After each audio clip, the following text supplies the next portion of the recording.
દોસ્તો મને એક વાત સમજમાં નહીં આવી રહી કે રોજ નો રોજ આપણે એક ને એક સબ્જી ખા તો એ આપણને મોઢે આવી જાય ભાવે નહીં તો પછી આ વર્ષો થઈ જાય ભોપા ધૂણી ધૂણી શું કરવા કહે કે માતાજી બોકડો માંગે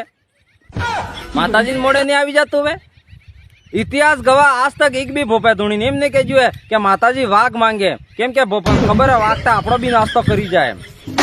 હવે દાખલા તરીકે તમે માનો તમારું બાઇક રોડ માં પાર્કિંગ કીધું હે અને એને કોણે પાણા લાકડી દઈને ભાગી નાખે તો તમે સામેવાળાને છોડો ખરા તો પછી બોકડો તો મેલડીમાંનો વાહન હે મહેતાજીનો સ્વાર હે તો પછી માતાજી તમે બોકડો મારો તો રાજી થાય કે દુઃખી થાય એમ કહો મા કાર્ય રાજી થાય ખરી તમે બોકડો મારો માતાજી બોકડો માંગે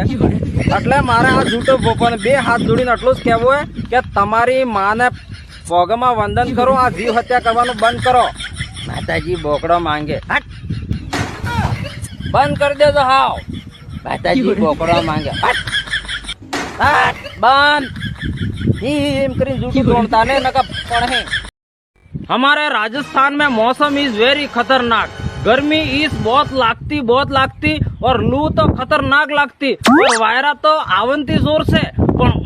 आग आवंती मौसम इज वेरी खतरनाक और लाइट तो आवंती ने जावंती नॉट पंखा चालती नॉट कूलर चालती आई एम बांधने बैठती कहते की न कोई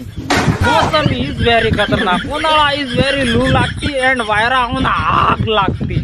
मोड़ा इस काला कट होती फिर भी आई एम फिल्टर वापर के वीडियो बनाती उन्हाळा इज वेरी खतरनाक होती गाड़ी में फरती ते मोड़ा में लू गरम लागती